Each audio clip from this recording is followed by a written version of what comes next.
Hi guys, so I hope everyone is doing well and not going too crazy during finals week and the COVID-19 stuff. But I was going to do a PowerPoint presentation, but for some reason I couldn't get my PowerPoint to work. It was not functioning with me. I spent a long time fighting with it, and basically I just decided, I'm just going to do a video, kind of basing it off of my notes on my laptop, and we can go from there. So I wrote my paper on the feminist critique of the state. Basically, what that is it's the feminist theory. So the idea that women should have an equal say, that men and women should be represented equally, that they should have equal opportunities, things like that. Basically, what that does is it takes it and incorporates that into a government standpoint. So it's not just men and women should have equal opportunities in the job place. Men and women should have, equal rights all around. It incorporates it into governmental proceedings, governmental like roles, governor, president, things like that. I didn't get so much into that in my paper, but it is kind of the basis of the feminist theory principle. So this feminist critique originally started after the second feminist movement in the 1960s. Of course, there was a little bit before that. There was, some feminist philosophers trying to kind of incorporate the feminist critique into current governmental proceedings, but it didn't really take off until after the second wave of the feminist movement in the 1960s.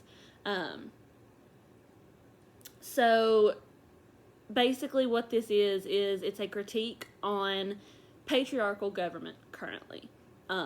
Basically it's feminists getting together and arguing that the government currently is too patriarchal. So I spend a lot of time talking about the current bias and the current patriarchal bias in the government currently. Governors are primarily male. The president has always been male. Things like that. Basically, what the feminists critique is the fact that they have very, very little representation, even though it seems as though they're the government is actually arguing that they have more. So I used Catherine McKinnon a lot in my paper. She is one of the most prolific feminist philosophers currently. Now, of course, there were some before her. There are some after her as it goes. But Catherine McKinnon kind of started the feminist critique of the state as we know it.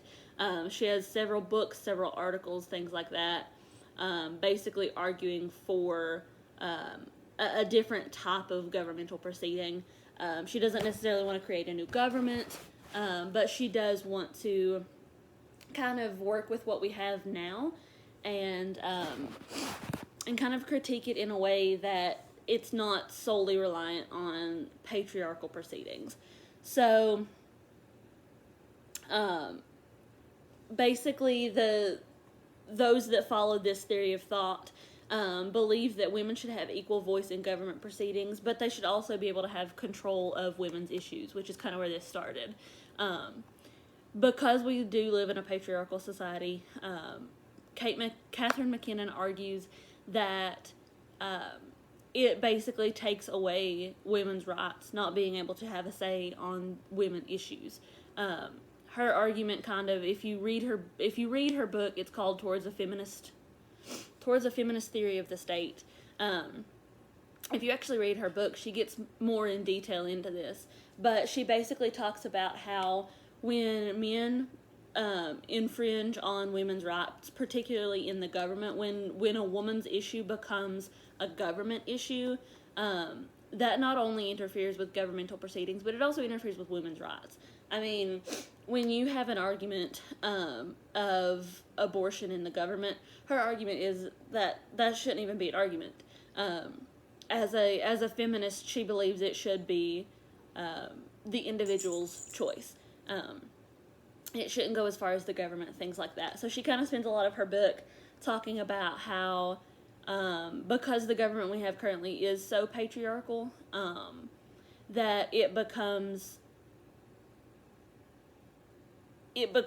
intrusive, into women's rights. So that's kind of how I started off my paper, talking about the patriarchy versus kind of a more equalized, stabilized government.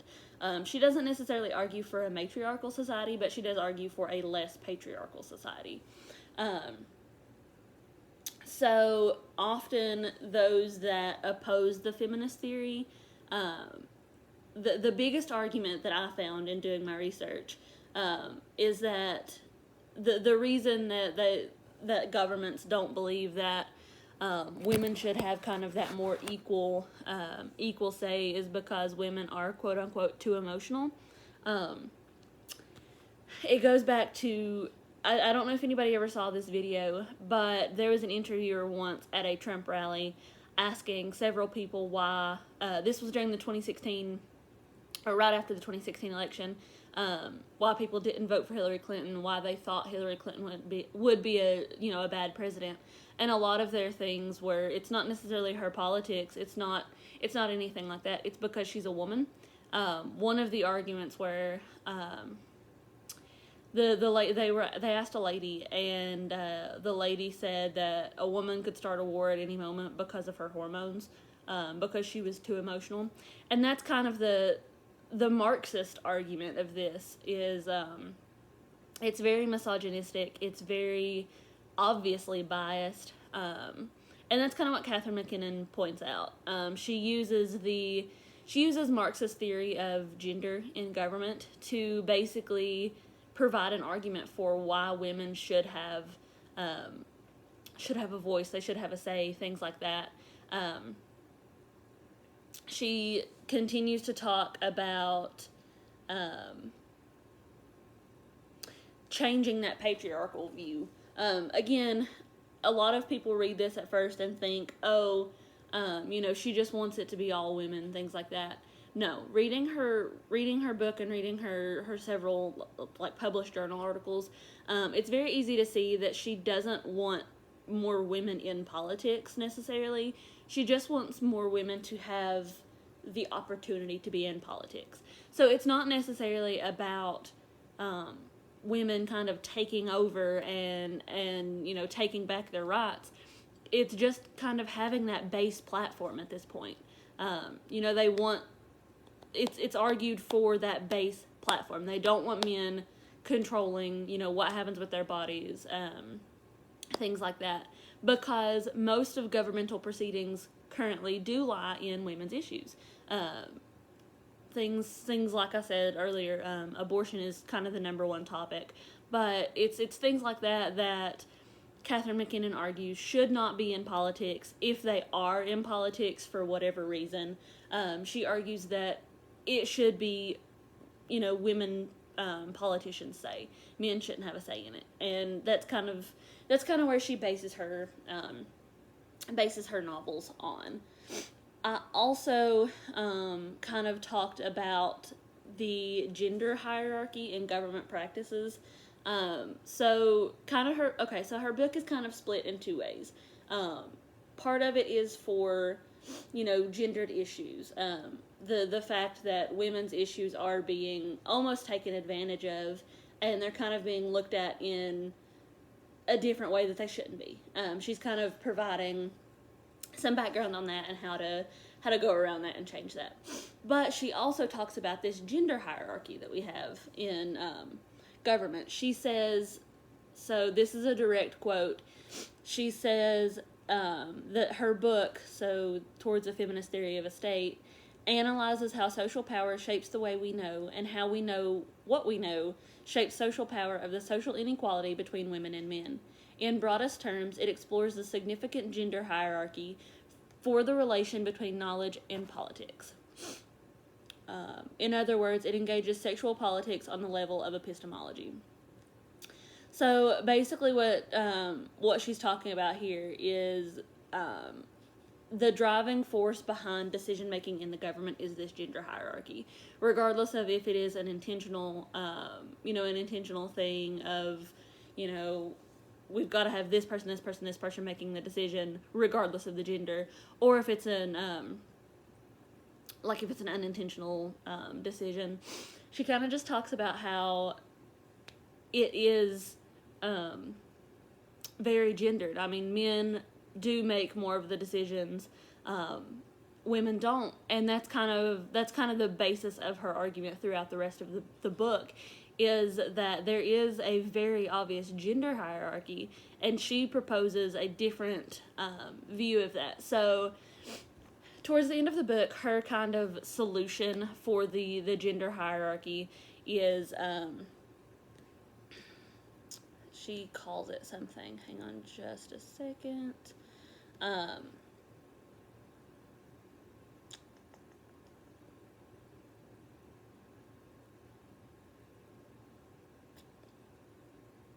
Basically, she fights to bring the focus away from an entire patriarchal government. So she wants the focus to shift from men in government to men and women in government. It's not the extremist feminist viewpoint. It's not, only women should be in government, only women should make these decisions, blah, blah, blah, blah, blah.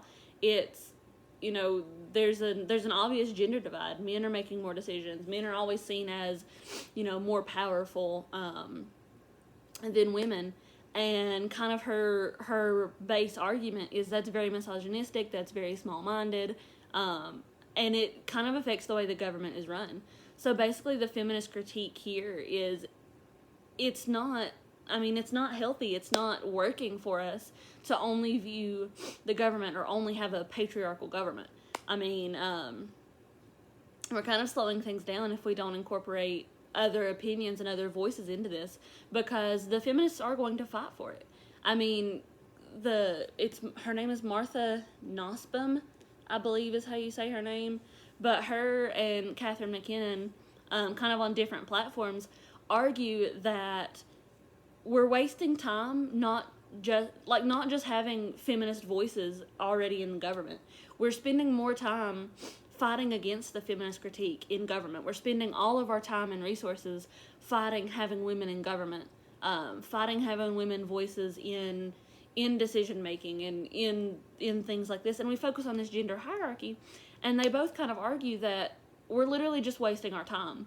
If we're spending all of our time and all of our resources arguing why feminists shouldn't be in government rather than working on governmental proceedings, then what's the point? Like, it's become to the point that it's not even seen as a government issue, it's a people issue. They both kind of argue that we're literally just spending all of this time arguing that feminists or women, either one, both, whatever, shouldn't have governmental say. They shouldn't be involved in politics because of the hormones and the emotions and things that shouldn't have anything to do with how a government is run. So both of these women argue that it's pointless to continue arguing this. If we would just go ahead and progress into a more level playing field, again, not patriarchal, not matriarchal, but if we go into a more level playing field, then we're going to get so much more done in the government. So the whole idea behind feminist critiques of the state is to have a better functioning government, because we can all agree right now that our government is not functioning at 100%. Whatever your political beliefs are, whatever your political alignment, association, whatever it is, we can all agree that the government could always be better. It could speak more for its people. It could do more for its people instead of arguing pointless political things, like women in government, feminists in government, things like that. So throughout this essay, both of them just talk about how it's really unfair and pointless to continue arguing this.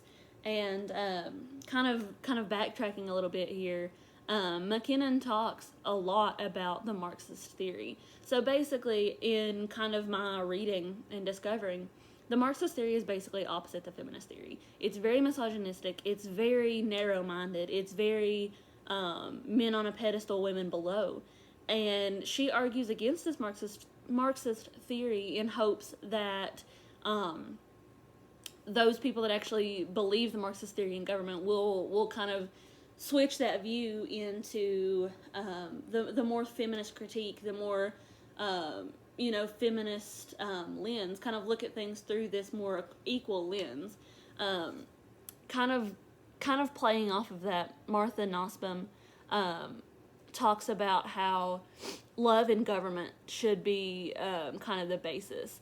While I think she gets a little too emotionally attached to what she's arguing, maybe emotional is not the right word, but she just talks so heavily about how if we just love everybody, the government will work. And on paper, yeah, that sounds great, but kind of her base argument is love should make the government work. And I kind of see her viewpoint, but love is not the only thing that should make a government work. You can't have just love in a government. And so I think both of their ideas kind of playing together. Nussbaum's love in government and loving your neighbor and kind of putting others first and having this well-rounded society in combination with McKinnon's switch of her gendered government, and kind of it being no longer about gender, it being just a government instead of a gendered government, it being just a talent hierarchy, or who's best for the job regardless of gender. In my opinion, combining those two thought processes, those two very passionate political beliefs, by combining those two things, in my opinion, and kind of where they back me up here in their essays, that would make a functioning government. I mean, when we take gender out of it, and it just be who's best qualified for the position, who's best qualified to make these decisions, who's best qualified to run this branch, whatever, then it becomes less about, oh, I'm better than you because I'm a man, or oh, I'm better than you because I'm a woman, and becomes, we need to kind of put all this aside and decide who is best to make these decisions. So that's kind of where I ended my paper at. Was discussing how both McKinnon and Nussbaum talk about it needing to be a non-gendered government, and that's kind of the point of the feminist critique of the state. Is to have a functioning government, we shouldn't have to have a gendered government. It shouldn't be a male-dominated government or a female-dominated government. It should be a government. The only way to get a functioning society and a functioning government is to look through the feminist critique, because it argues equality. It argues base human rights. And to me, that's really important, and that's kind of what I used in my paper. And I think that we can all kind of agree that in order to have a more functioning society, we need to put gender aside. Regardless of your beliefs, gender should be out of the question in government. And that's kind of the whole point of the feminist critique of the state. So, yeah, that's kind of all I had to say. I appreciate you guys listening in. If you have any questions about either one of their essays, I borrowed Martha Nussbaum's from Dr. Cascio, and I went ahead and bought Catherine McKinnon's. So if anybody'd like to, take a look at it or kind of see where I'm coming from, I'd be happy to lend you the book, and I'm sure Dr. Cascio would as well. But yeah, thank you guys for listening, and try not to go crazy during the rest of the week, and good luck on your finals.